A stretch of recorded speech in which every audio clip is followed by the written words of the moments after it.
السلام علیکم ورحمۃ اللہ وبرکاتہ۔ بسم اللہ الرحمن الرحیم۔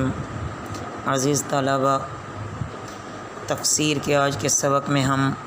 وَلَقَدْ صَرَّفْنَا فِي هَذَا الْقُرْآنِ لِلنَّاسِ مِنْ كُلِّ مَثَلٍ یہاں سے شروع کر رہے ہیں، توجہ کیجیے۔ اعوذ باللہ من الشیطان الرجیم، بسم اللہ الرحمن الرحیم۔ وَلَقَدْ صَرَّفْنَا، اور البتہ ہم نے پھیر پھیر کر بیان کیا، فی ھذا القرآن، اس قرآن میں، للناس، لوگوں کے لیے، من کل مثل، ہر مثالوں سے، وکان الانسان، اور ہے انسان، اکثر شیء، ہر شے سے زیادہ، جادلا، جھگڑالو، وما منع الناس، اور نہیں روکا لوگوں کو، ان یؤمنوا، کہ وہ ایمان لائیں، اذ جاءہم الہدی، جب آ گئی ان کے پاس ہدایت، ویستغفروا، اور وہ بخشش مانگیں، ربہم، اپنے رب سے، الا ان تأتیہم، مگر یہ کہ ان کے پاس آئے، سنت الاولین، پہلوں کا طریقہ، او یأتیہم العذاب قبلا، یا آئے ان کے پاس عذاب سامنے کا، وما نرسل المرسلین، اور ہم نہیں بھیجتے رسول، الا مبشرین،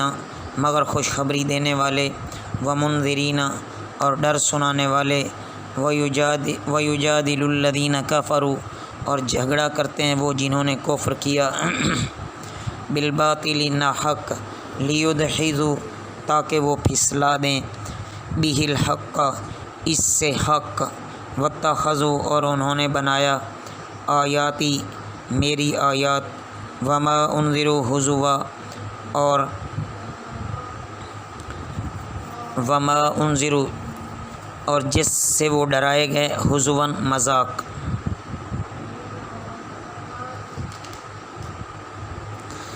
عزیز طلباء، ان آیات میں یہ بتلایا جا رہا ہے کہ قرآن کریم میں مختلف مثالیں اور مختلف دلائل دے کر سمجھایا جا رہا ہے، مگر انسان کچھ ایسا جھگڑالو واقع ہوا ہے کہ وہ صاف اور سیدھی باتوں میں بھی کٹ حجتی کے بغیر نہیں رہتا۔ جب دلائل کا کوئی جواب نہیں بن پڑتا تو محمل اور بیکار فرمائشیں اور مطالبات شروع کر دیتا ہے۔ اب کیا یہ منکرین یہی راہ دیکھ رہے ہیں کہ پہلی قوموں کی طرح اللہ تعالیٰ ان کو بھی تباہ کر ڈالے، یا اگر تباہ نہ بھی ہوں تو کم از کم مختلف صورتوں میں عذاب الہی ان کی آنکھوں کے سامنے آ جائے، دائیں بائیں سے طوفان میں گھر جائیں، یا زلزلوں سے اللہ ان کو ہلاک کر دے، یا ان پر قحط سالی آ جائے۔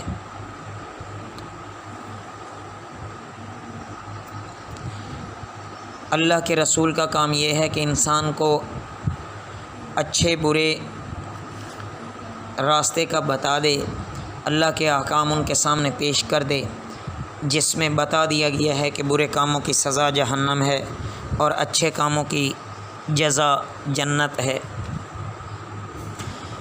اس کے بعد بھی اگر یہ منکرین غلط اور جھوٹی باتیں پیش کر کے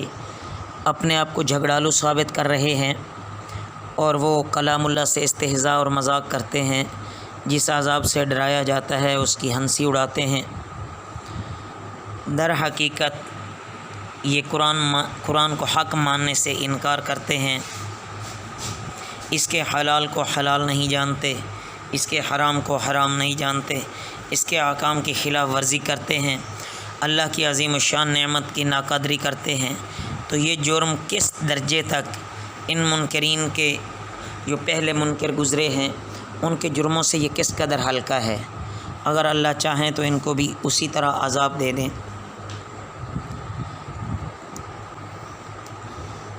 اللہ تعالی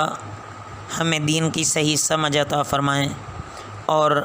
اپنی تمام نعمتوں کی قدر کرنے والا بنائیں۔ ومن اظلم ممن ذکر، اور کون بڑا ظالم ہو سکتا ہے اس سے ذکرہ جو سمجھایا گیا بھی آیات ربہ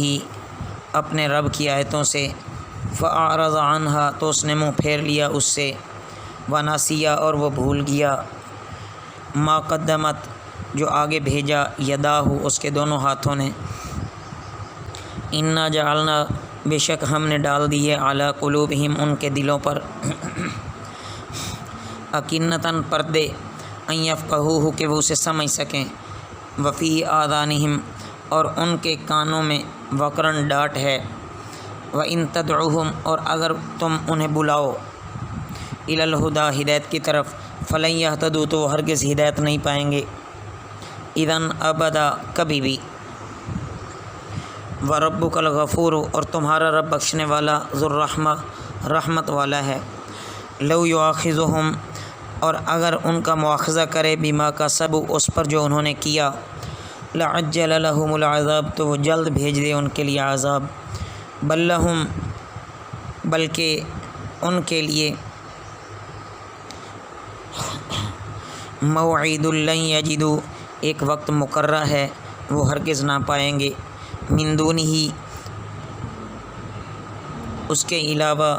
موئلا پناہ کی جگہ، وتلک القری اور یہ بستیاں، اہلکناہم ہم نے انہیں ہلاک کر دیا، لما ظلموا جب انہوں نے ظلم کیا، وجعلنا اور ہم نے مقرر کیا، لمہلکہم ان کی تباہی کے لیے، موعداً ایک مقررہ وقت۔ ان آیات مبارکہ میں بھی وہی سابقہ مضمون ہی چل رہا ہے عزیز طلبہ۔ یہاں یہ بتایا جا رہا ہے کہ حقیقت میں یہی تو ظالم لوگ ہیں، ان سے بڑھ کر اور کون ظالم ہو سکتا ہے کہ جس کے سامنے اس کے پالنے والے کا کلام پڑھا جائے اور وہ اس کی طرف توجہ نہ کرے، اس سے مانوس نہ ہو، بلکہ منہ پھیر لے، انکار کر جائے، سیاہ کاریاں کرے، استہزاء کرے، مذاق اڑائے، اور اس کو کبھی بھول کر بھی یہ خیال نہ آئے کہ جو کچھ میں کر رہا ہوں اس کا وبال بھی مجھ پر آ سکتا ہے، اس کی سزا کیا ہے۔ یہ جب حق کو نہ سنتے ہیں نہ سمجھتے ہیں تو پھر یہ حق کی طرف متوجہ کیسے ہوں گے؟ اللہ رب العزت محض اپنی رحمت عامہ سے خاص حد تک درگزر فرماتے ہیں، سخت سے سخت مجرم کو بھی اللہ موقع دیتے ہیں کہ اب بھی وہ توبہ کر کے اپنے پچھلے گناہوں کی معافی لے لے، اپنے پچھلے گناہ توبہ کر کے معاف کرا لے۔ اگر ان کو پھر بھی سمجھ نہیں آ رہی تو بالآخر عذاب کا ایک وقت متعین ہے، جب وہ آ جائے گا تو پھر نہیں ٹالا کرتا۔ مفسرین نے یہاں صراحت کی ہے کہ ان آیات میں کفار مکہ کو عذاب کے نازل کرنے کی دھمکی دی گئی ہے، اور اس بات پر تنبیہ کی گئی ہے کہ تمہاری سرکشی ایک دن رنگ لائے گی، تمہاری بربادی کا وقت مقرر ہے۔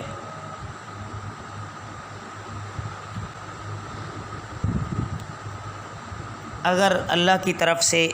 تاخیر ہو رہی ہے اور اللہ موقع دے رہا ہے تو اس کو غنیمت جانا جائے اور اس پر اترایا نہ جائے، بلکہ توبہ کر کے اللہ سے معافی مانگی جائے۔ وَإِذْ قَالَ مُوسیٰ اور جب کہا موسیٰ علیہ السلام نے، لِفَتَاهُ اپنے جوان سے، لا ابرح میں نہ ہٹوں گا، حتیٰ ابلغ یہاں تک کہ میں پہنچ جاؤں، مجمع البحرین دو دریاؤں کے ملنے کی جگہ، او امضی حقوبہ یا چلتا رہوں گا دراز مدت تک۔ اس آیت مبارکہ سے عزیز طلبہ حضرت موسیٰ علیہ السلام کا ایک واقعہ بیان کیا جا رہا ہے، جس میں بتایا گیا ہے کہ اللہ تعالیٰ کے کاموں میں وہ اسرار اور رموز ہوتے ہیں جس کے سمجھنے سے حضرت موسیٰ علیہ السلام جیسے اولو العزم پیغمبر کی فہم بھی عاجز رہی۔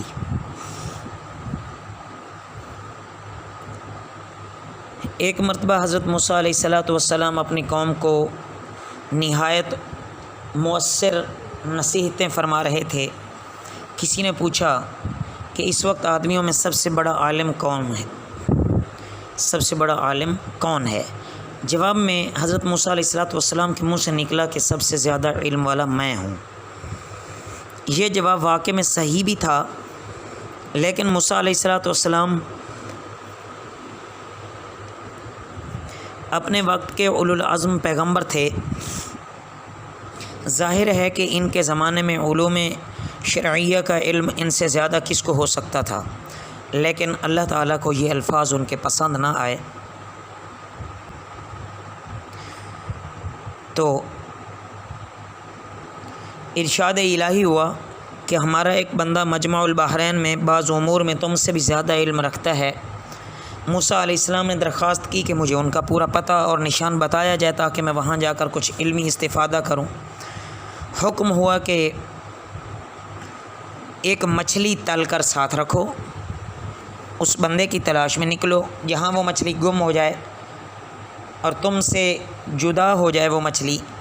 اس جگہ کے قریب سمجھنا کہ وہ بندہ موجود ہے۔ گویا مجمع البحرین سے جو ایک وسیع قطع مراد ہو سکتا تھا، اس کی پوری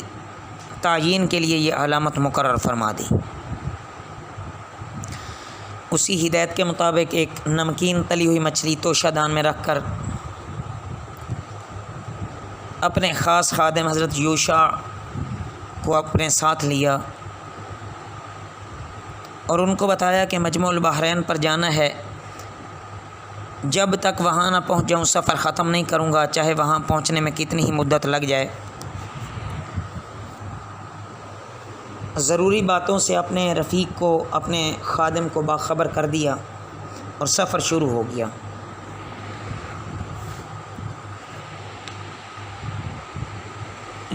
وہ آدمی حضرت خضر علیہ السلام تھے جن سے یہ ملاقات کرنے جا رہے تھے۔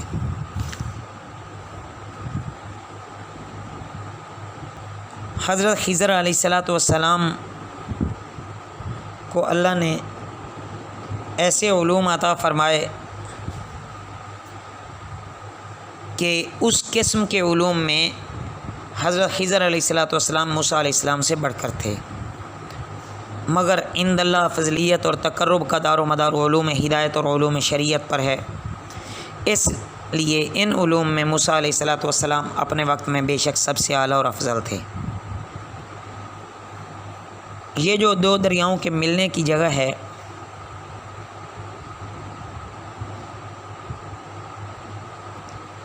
اس سے مراد یا تو دریائے نیل کی دونوں شاخوں کی جگہ مراد ہو سکتی ہے، اور بہرحال کوئی اس کے بارے میں واضح قول نہیں فرمایا گیا۔ البتہ حضرت موسیٰ علیہ السلام نے حضرت خضر علیہ السلام سے ملاقات یہیں کی تھی۔ فلما بلغا، پھر جب یہاں تک کہ انہوں نے اسی جگہ پر ملاقات کی تھی۔ ان قرآنی قصص سے جو عزیز طلبہ حقیقی مطلوب اور مقصود ہے، اسی کو ہی اللہ تعالی ہمارے دلوں میں جان نشین فرمائیں۔ وما علینا الا البلاغ المبین۔